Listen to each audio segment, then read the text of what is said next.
지난 화요일이죠. 11월 4일 미국 전역에서 중간 선거가 있었습니다. 여러분들도 그 결과를 아시겠지만 선거 결과는 이 야당인 공화당이 상하 양원의 이 과반수 의석을 이상을 차지하게 됐죠. 그래서 선거 전문가들은 이번에는 공화당의 압승으로 끝난 선거였다라고 이야기를 합니다. 결국 중간 선거라고 하는 것이 지금 현 정부인 오바마 정부에 대한 중간 평가의 성격이 강한데요. 결과적으로 이 선거를 통해서 이야기해 주는 것은 무엇이겠습니까?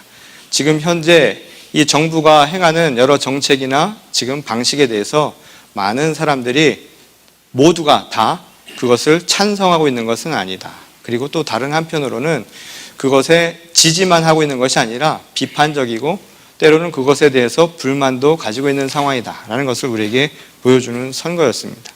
결과적으로 여소야대라고 하는 새로운 정국이 이 미국 사회에서도 열리게 되었는데요. 그 원인들이 여러 가지가 있겠죠. 결과적으로는 민생이라고 하는 게 가장 중요한 부분 중에 하나일 겁니다. 먹고 사는 문제가 해결이 되지 않으면 어떤 선거도 어떤 지도자도 온전히 그 자리를 보존받을 수 없다라는 게 이번 선거에서도 나타난 결과죠. 결국 이 경제 침체라고 하는 것이 계속 지속이 되고요. 무엇보다 이번에는 많은 지표가 오르긴 했어도 실제로 느끼는 체감 경제라는 게 경기라는 게 그렇게 좋지 않았다고 합니다. 많은 사람들이 그것에서 실망을 느낀 사람들이 있었다라는 것이죠. 그리고 계속되는 실업률 그리고 고용 불안이라고 하는 것이 결과적으로는 이 정부에 상당히 부담으로 남았던 그런 사고였습니다. 그리고 최근에 일어나는 여러 가지 이 대외적인 문제도 이 정부에는 좋지 않은 결과를 가져다 주었죠.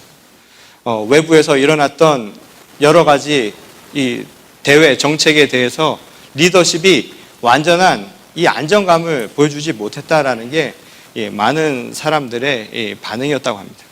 그런데 무엇보다도 이번 선거를 통해서 나타난 것 중에 하나가 뭐였냐 하면 실제로 이 오바마 대통령이 대통령으로 선택이 됐을 때를 여러분들이 기억하실 겁니다. 이 미국 전역의 변화라고 하는 것이 하나의 큰 슬로건으로 자리 잡게 되었죠.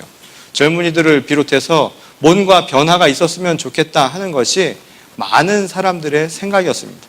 그래서 대통령으로 선출이 되었죠. 그리고 그것을 기대하던 많은 사람들이 언제 그 희망이 이루어질 것인가 많은 사람들이 고대했다고 합니다. 근데 결과적으로 우리가 생각하듯이 개혁이라고 하는 것은 쉽게 일어나질 않죠. 여러 가지 과정이 있었고 또 미숙한 부분도 있었을 겁니다. 또 다른 한편으로는 그것에 반대하던 사람들에게 있어서 이 개혁과 관련된 끊임없는 논쟁은 사람들에게 피로감을 안겨주었다는 겁니다. 결과적으로 이 양자의 서로 다른 입장들이 모두 다 취할 수 있는 것이 아니라 결과적으로는 자기 스스로 자기를 지탱할 수 있는 힘을 잃어버리는 결과를 가져왔다는 것이죠. 바로 며칠 뒤였죠. 그리고 나서 한국에서는 바로 그 이틀 뒤에 지난 200여일 동안 이 한국 정세를 완전히 휘몰아쳤던 하나의 사건이 있었죠. 세월호와 관련된 세월호 특별법이 국회를 통과한 일이 있었습니다. 근데 이것은 여야의 합의안이었는데 결과적으로는 여나 야나 그리고 그 희생자 가족들 모두가 만족하는 그런 법안은 아니었습니다. 그러나 중요한 것은 그것을 통해서 서로 간의 타협과 중재를 통해서 이제 새롭게 시작할 수 있는 하나의 출발점을 마련했다는 점에서 그 의의를 찾을 수 있겠죠. 근데 중요한 거는요. 어느 쪽이든 기대감들이 많이 있었을 겁니다. 내가 원하는 방향으로 또한 우리가 가야 할 방향이 분명히 있다라는 취지하에서 그것을 기대하고 희망했을지 모르지만 그것은 쉽게 이루어지지 않는다라는 겁니다. 오히려 민주주의라고 하는 것은 진보냐 보수냐라고 하는 방향 이것이 중요한 것이 아니라 실상은 함께 서로 다른 사람들이 절차적으로 그리고 타협과 그리고 중재를 통해서 어떻게 만들어가느냐 조율해 가느냐 이것이 바로 굉장히 중요한 부분이라고 이야기할 수 있다는 것이죠. 그런 점에서 오늘 우리 사회에 나타나는 이 부분들은 우리가 한번 되짚어 보아야 할 우리도 한 번쯤 생각해 봐야 할 문제라는 생각을 해봅니다. 이것은 다만 국가와 관련된 이야기만이 아닙니다. 여러분 교회도 마찬가지죠. 교회도 신앙이라고 하는 공동체로 우리를 부르신 곳입니다. 우리는 하나님의 말씀이라고 하는 그 기체하에서 서로 다른 지체들이 하나님의 말씀을 우리 삶의 목표로 삼고 신앙의 본질을 회복하기 위해서 나가는 곳이 바로 교회의 모습이라는 것이죠. 실제로 사도 바울도 에베소서 4장 13절에서 이야기하듯이 우리가 해야 할 것은 무엇입니까? 신앙의 본질은 다른 것이 아니라 하나님의 아들 그를 믿는 것과 그를 아는 일이라고 이야기합니다. 그리고 말하기를 우리가 그리스도의 장성한 분량에 이르기까지 우리가 최선을 다하는 것, 이것이 바로 교회의 모습이라는 것이죠. 그런데 실제로 교회 안에 들어오면 사람들은 다르잖아요. 서로 많은 생각과 서로 다른 의견들을 가지고 살아가는 것이 교회라는 겁니다. 그래서 피치 못해서 서로 간에 의견 충돌들이 생겨나고 또한 그것으로 인해서 갈등과 분열이 생겨나는 것이 바로 오늘날 교회의 모습이기도 하다는 겁니다. 그런데 중요한 부분이 있죠. 우리에게 가장 중요한 부분은 무엇입니까? 바로 신앙의 본질은 하나님의 말씀이라고 하는 것이 우리 가운데 살아있어야 한다는 부분입니다. 그래서 그 말씀을 통해서 하나 되는 것, 이게 중요하다는 것이죠. 그러니 그 본질을 잃어버리면 안 된다는 것입니다. 그것은 우리가 회복되어야 할 것이고 늘 머릿속에 새겨두어야 할 것이라는 거죠. 그런데 교회에서도 이러한 신앙의 본질을 잃어버리고요, 비본질적인 것에 사람들이 시선을 빼앗기면서 문제가 발생을 한다는 거죠. 더 중요한 것은 무엇입니까? 신앙의 본질, 내가 하나님을 알고 그의 아들을 믿고 또한 그를 통해서 그 말씀 속에서 내가 오늘 거듭나 살아가는 하루하루의 모습을 살아가는 것, 이게 바로 신앙의 가장 중요한 부분임을 한 시간도 잊지 말아야 한다는 겁니다. 그러니 우리가 늘 생각해야죠. 이 교회 공동체는 그래서 그리스도 안에서 하나가 되는 겁니다. 그래서 주님이 우리에게 말씀하시는 너 자신을 내려놓으라, 자기를 부인하라는 것은 오늘 우리가 날마다 실천해야 할 모습이기도 하죠. 사도 바울도 로마에서 우리에게 이야기하는 것이 무엇입니까? 거룩한 산 제물로 드리라고 이야기합니다. 나를 드리라는 겁니다. 나를 버리라는 것, 나를 내려놓으라는 것이죠. 서로 다른 공동체가 하나 될 수 있는, 그래서 우리 안에도 절차적인 민주주의가 이루어질 수 있는 길은 다른 게 아닙니다. 나를 내려놓는 겁니다. 서로를 사랑하는 것의 전제 조건은 나를 내려놓고 다른 사람을 이해하고 배려하고 사랑하는 마음을 갖는 것, 바로 이것이죠. 어떻게 우리가 하나가 될 수 있습니까? 유일한 길은 나를 내려놓고 그리스도 안에서 하나가 되는 것입니다. 나는 죽고 오직 그리스도 안에서 그리스도와 함께 살아가겠노라는 고백이 바로 우리 모두의 신앙 고백이 되어야 한다는 것이죠. 그런 의미에서요, 우리 자신을 내려놓고 신앙의 본질을 회복하는 것, 오늘 본문 말씀은 이를 위해서 우리가 해야 할 모습이 무엇인가 하는 것을 단적으로 이렇게 얘기합니다. 깨어 있으십시오. 여러분, 깨어 있어야 합니다. 신앙인은 날마다 깨어 있어야 한다는 겁니다. 이게 바로 오늘 예수님이 우리에게 주시는 말씀의 핵심입니다. 그런데 오늘 이 말씀을 하기 위해서 비유의 이야기를 우리에게 가르쳐 주시죠. 이 열처녀의 비유로 잘 알려진 내용입니다. 이것은 혼인잔치라고 하는 하나의 사건을 통해서 우리에게 무언가 메시지를 전하고 있음을 보게 됩니다. 그런데 이 비유라고 하는 것에 특징이 있습니다. 우리가 보는 복음서의 핵심은 예수님의 말씀은 대개가 비유를 통해 우리에게 알려져 있죠. 그 비유는 왜 비유가 될까요? 그것은 우리의 눈으로 알 수 없기 때문입니다. 대개 비유의 말씀은 다 하나님의 나라와 관련되어 있죠. 오늘 이 이야기도 하나님의 나라가 우리 가운데 어떻게 임합니까? 또는 그 하나님의 나라가 언제 임합니까? 라는 질문에 대한 일종의 대답이었습니다. 그래서 비유로 이야기를 하는데요, 우리가 그 말씀을 읽을 때 주의해야 할 게 있습니다. 여러분, 비유는 말 그대로 비유로 읽으셔야 됩니다. 그런데 많은 사람들이 자기 중심적으로 곡해를 하는 경우가 있습니다. 흔히 알레고리라는 말이 있는데요, 은유나 상징은 그 표현하는 바를 여러 가지 의미로 우리가 받아들여야 합니다.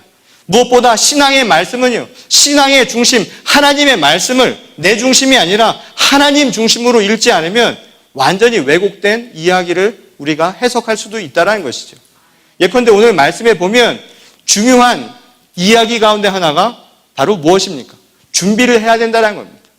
이 신랑이 오는데 처녀들이 등불을 밝히고 신랑이 오는 그 밤길을 예배해야 된다라는 말씀이었는데, 근데 등불을 밝히기 위해서 필요한 도구가 뭐였냐?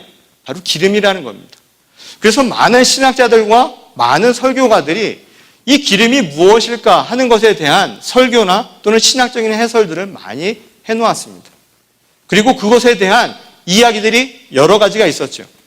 그런데 말이에요, 최근에 한국의 여러 교단으로부터 그리고 교회로부터 이단으로 판정받은 이 신천지라는 곳이 있습니다. 근데 이곳에서 무슨 이야기를 하냐면 이 기름은 구원에 있어서 없어서는 안 될 중요한 부분이라는 거예요. 성령의 기름이라는 겁니다. 그런데 중요한 것은 어리석은 처녀들이 등불을 켜기 위해서 마련한 기름이 없지 않습니까? 그래서 오늘 본문 말씀에 의하면 그 기름을 얻기 위해서 기름 장수한테 갔다라는 이야기가 나옵니다. 그래서 그것을 어떻게 해석하느냐? 그 기름 장수가 자기라는 거예요. 다시 말해서 신천지의 교주가, 신천지가 바로 기름을 파는 곳이라는 겁니다. 그게 다 어딜 가야 돼요? 신천지로 가야 된다라는 논리라는 겁니다. 이 이야기는 굉장히 오해와 오도를 낳는 것이죠. 오독된 것이죠. 곡해한 겁니다. 아전인수격으로 자기 중심적으로 해석한 것입니다. 예를 들어서 흥부와 놀부 이야기 아시죠? 흥부와 놀부 이야기를 읽으면서 많은 사람들이 늘 생각합니다. 나는 늘 흥부였다고. 항상 나쁜 놈은 저 바깥에 있죠. 나는 항상 좋은 편입니다. 마리아와 마르다를 읽으면서도 나는 마리아고 당신은 마르다야 라는 마음을 항상 갖게 되는 경우가 있습니다. 근데 중요한 것은 내가 흥부고 내가 마리아가 중요한 것이 아니죠. 더 중요한 건 무엇입니까? 그 이야기가 말하려고 하는 메시지가 뭐냐? 궁극의 그 이야기를 통해서 하려는 핵심이 뭐냐가 더 중요한 부분이라는 겁니다. 곧 오늘 이 말씀도 깨어있으라 라는 이 말씀을 통해서 이 비유를 이야기하는데 이 비유가 궁극적으로 우리에게 말하고자 하는 메시지가 뭐냐? 그 깨어있으라는 말의 의미가 뭐냐를 아는 것이 더 중요한 부분이라는 겁니다. 근데 오늘 이 본문 말씀은 이 혼인잔치라고 하는 특정한 이 사건을 배경으로 이야기를 진행하고 있죠. 우리가 이 유대 사람들에게 있어서 당시 그 시대를 살아가던 사람들에게 혼인잔치, 결혼식이 얼마나 중요한 부분인가를 알 수 있는 내용입니다. 그래서 실제로 예수님이 하나님의 나라를 설명하실 때는 대개 이 결혼식, 혼인잔치를 가지고 설명하는 경우가 많았음을 보게 됩니다. 그도 그럴 것이요. 결혼이라고 하는 것은 한 개인에게 제일 중요한 중대사 가운데 하나 아닙니까? 가장 큰 거 아니에요? 특히 당시 많은 일반 서민들, 민중들에게 있어서 결혼식 이외의 사건, 더 크게 이야기할 수 있는 것은 그리 많지 않았습니다. 큰 잔치를 이야기할 때 그들이 먹을 것도 많고 많은 사람들이 모여있고 기쁨의 잔치를 떠올릴 때 많은 사람들은 혼인잔치를 떠올렸다는 겁니다.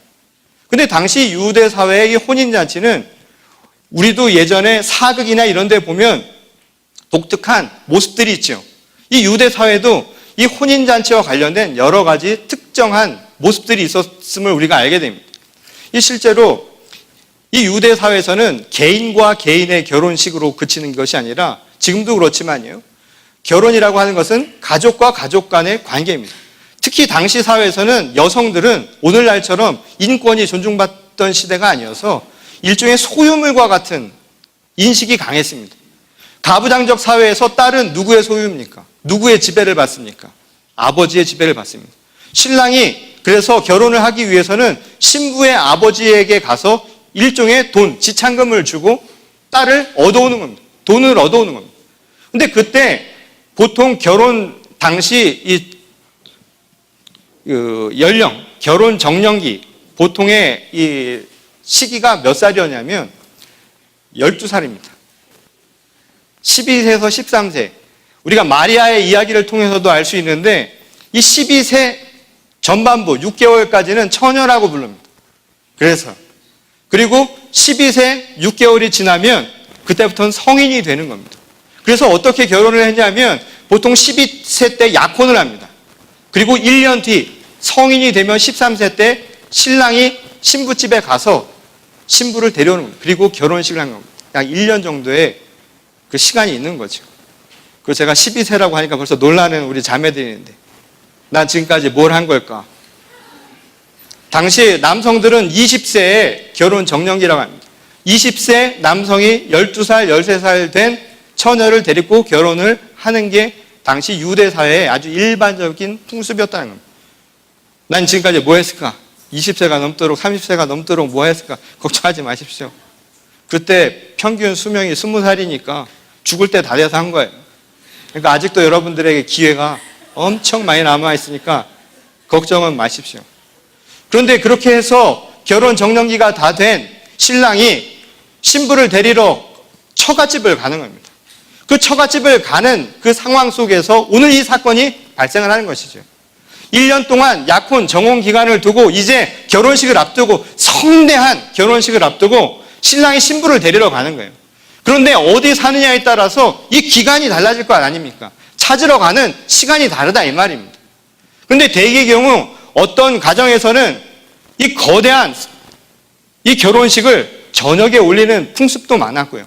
때로는 신랑이 신부를 데리러 가는데 지리적인 거리의 격차가 너무 걸려서요.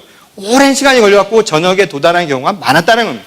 이거는 당시 유대사에서 결혼식과 관련돼서 자주 볼 수 있는, 흔히 볼 수 있는 모습이었다는 거예요. 근데 문제는 오늘 이 이야기를 통해서 예수께서 말씀하시는 게 무엇이었겠냐는 겁니다. 이 혼인잔치는 그들이 알 수 있는, 당시 서민들이 알 수 있는, 유대 사람들이 알 수 있는 큰 잔치예요. 우리 인생이 거대사라는 겁니다. 그것을 우리 인생, 우리 생명과 관련시킨 거죠. 우리 영에도 중요한 중대사가 있습니다. 그것은 바로 하나님 나라를 맞이해서 신랑이신 그리스도를 맞이하여 우리가 구원의 삶을 이루는 것입니다.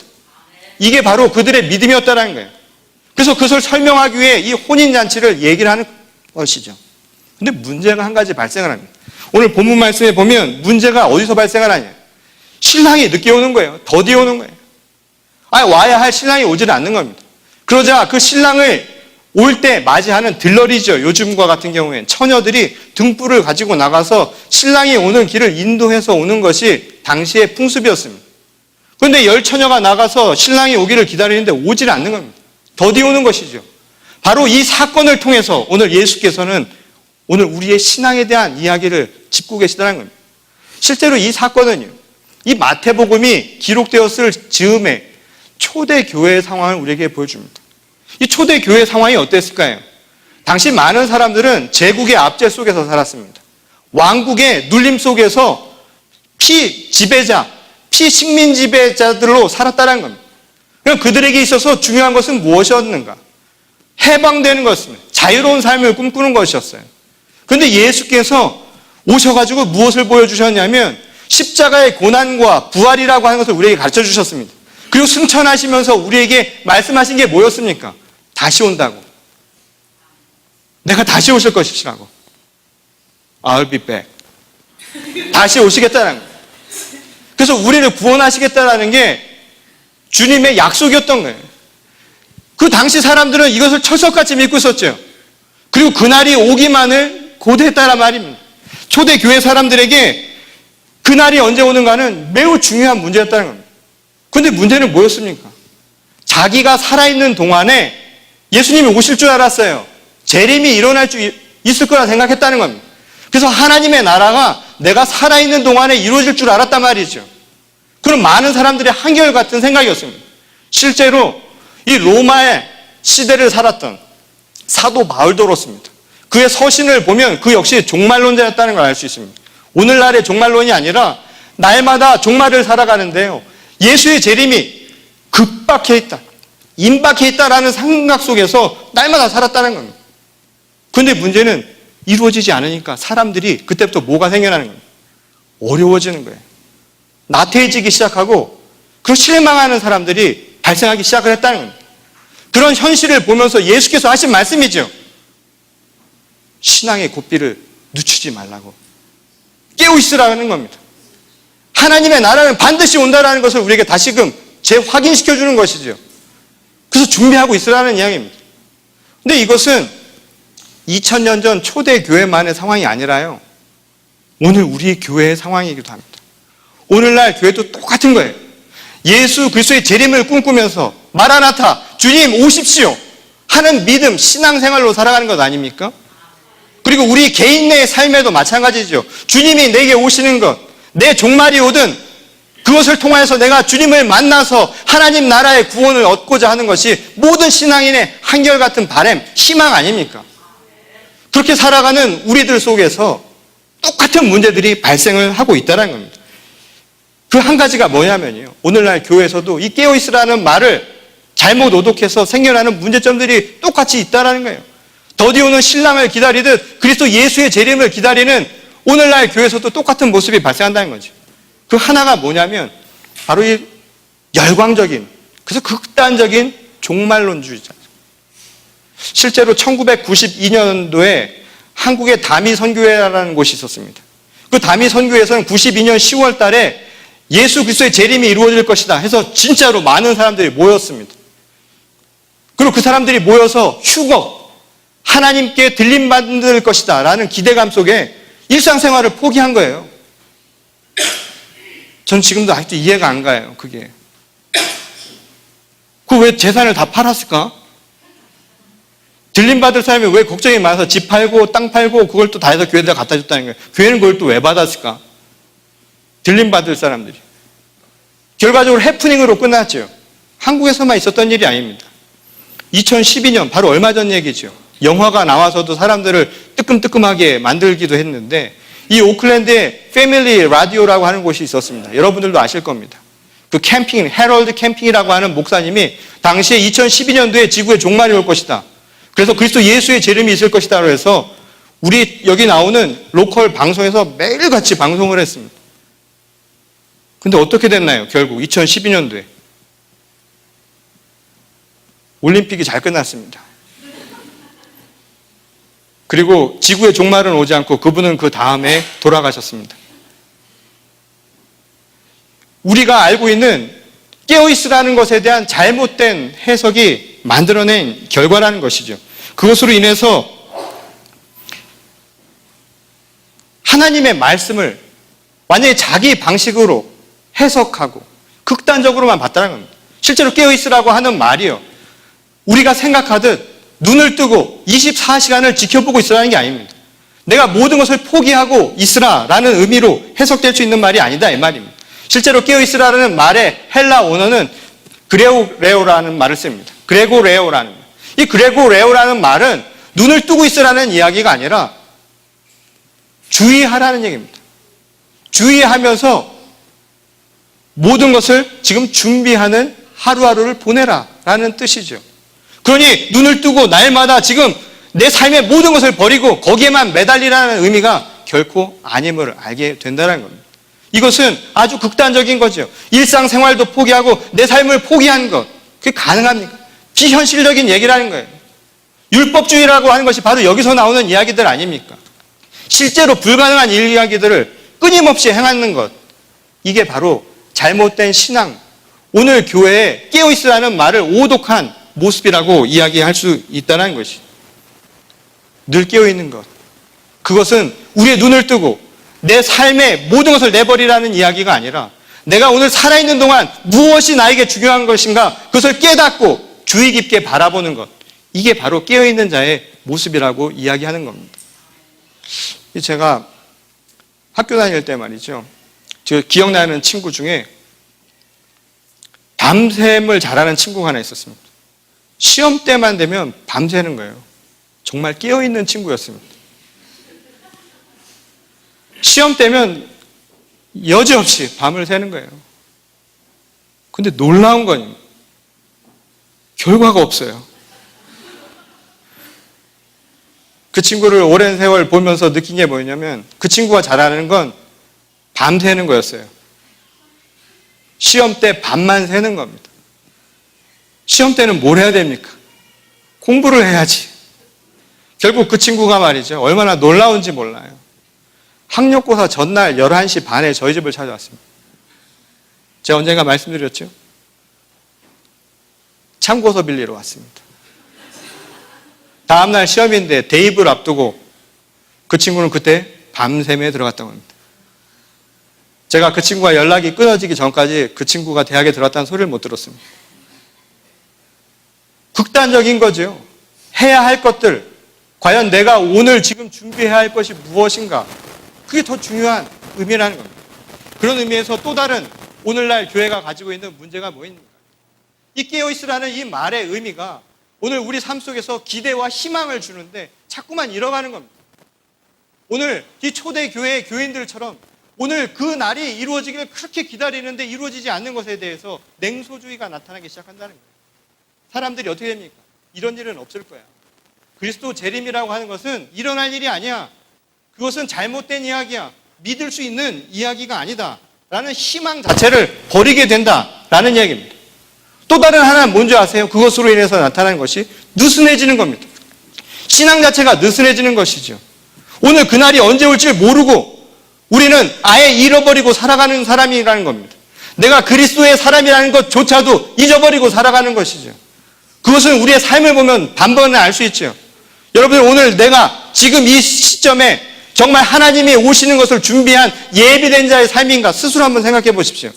과연 내가 무엇을 위해서 지금까지 살고 있었냐 이 말입니다.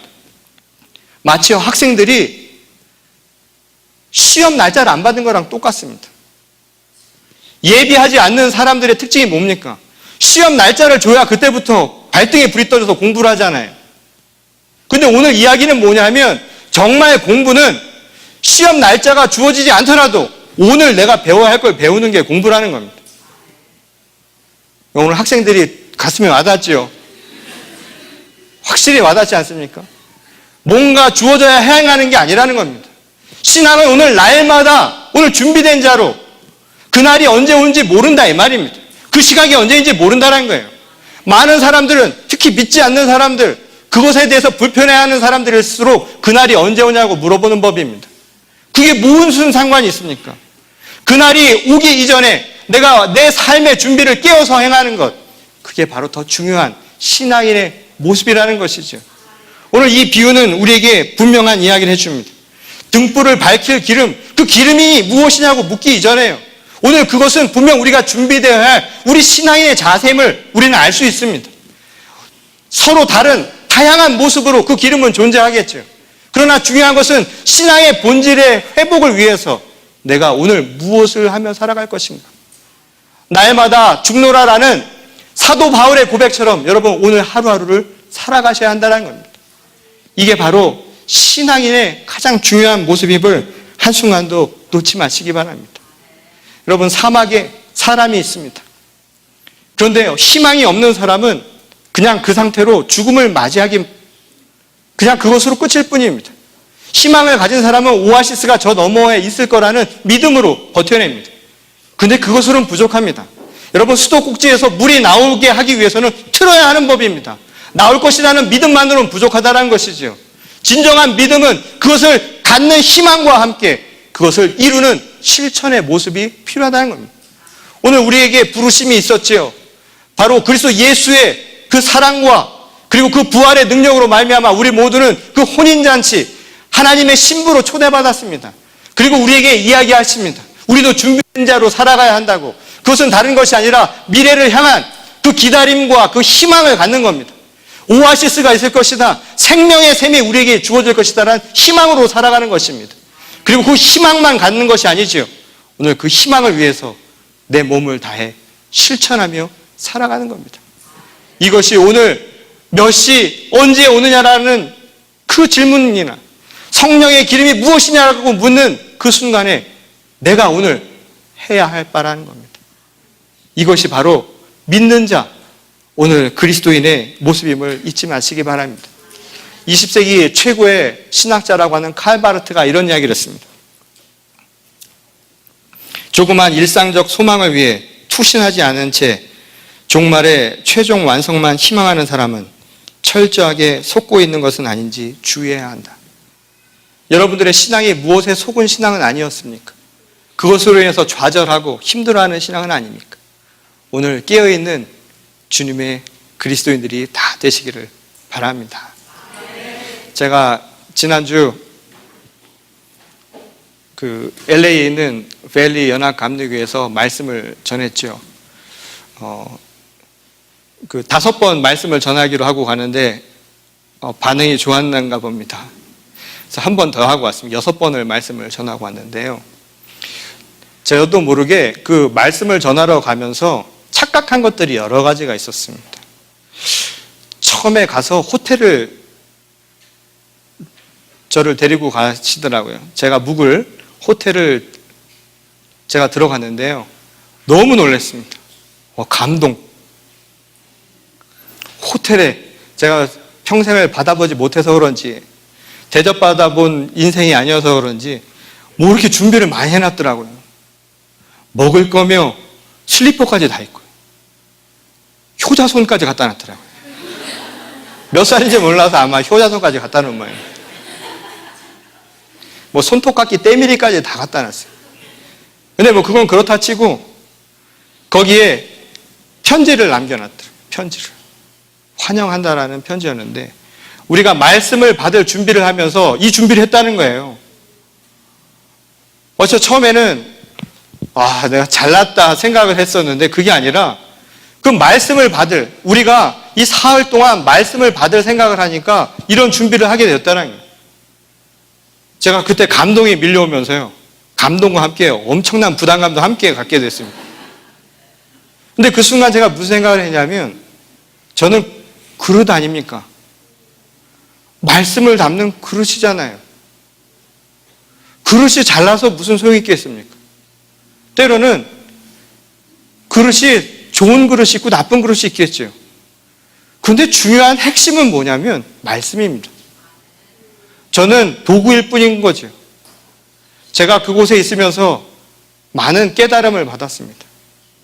말씀을 강구하는 수많은 성도들의 그 뜨거운 마음들, 그리고 준비된 열정들, 그리고 그것을 생각하면서 저 스스로도 갈고 닦으면 닦지 않으면 안 된다. 누구 이야기처럼 말씀도 한 땀 한 땀 정성을 들여서 준비하는 것, 그걸 먹을 사람들이 얼마나 기뻐할 것인가를 생각하면서 준비하는 것, 그게 바로 저에게 주어진 소명이구나. 제가 다시 한번 깨닫는 시간이 됐습니다. 그리고 우리 교회를 생각하면서 돌아왔습니다. 우리도요, 하나님이 맡기신 그릇입니다. 우리 하나하나는 말씀을 담는 그릇이죠. 그 그릇은 스스로 깨끗해지는 것은 아닙니다. 말씀을 담아서 값어치가 있고 보배로운 것이 되는 것이죠. 근데 우리에게 한 가지 준비해야 할 것은 있습니다. 말씀이 제대로 담기기 위해서 우리 자신을 깨끗이 그리고 청결하게 준비된 자로 살아가야 한다는 겁니다. 저는 우리 교회가요, 말씀의 방주요, 말씀의 그릇이라는 믿음을 갖습니다. 이 방주는 창이 하나입니다. 오직 하나님만 바라보라고. 이 교회의 공동체는 오직 하나님만 바라보고 하나님의 뜻만 구하는 곳입니다. 그리고 그 안에서 서로가 하나 되는 것입니다. 그리고 그 서로가 하나 되기 위해서 우리에게 필요한 것은 다른 것이 아니라 그 말씀을 담기 위한 도구로 우리 스스로를 청결케 하는 것, 성화시켜 나가는 것임을 우리 모두가 잊지 마시기를 바랍니다. 깨어 있어라. 오늘 이 말씀대로 깨어있는 우리 성도들이 될 수 있기를 바랍니다. 그래서 준비된 자들마다 하나님의 말씀이 차고는 넘치는, 그래서 하나님께서 우리를 부르실 때 응답하며 나가는 저와 여러분 모두가 되시기를 주님의 이름으로 간절히 축원합니다. 우리 다 같이 기도하시겠습니다.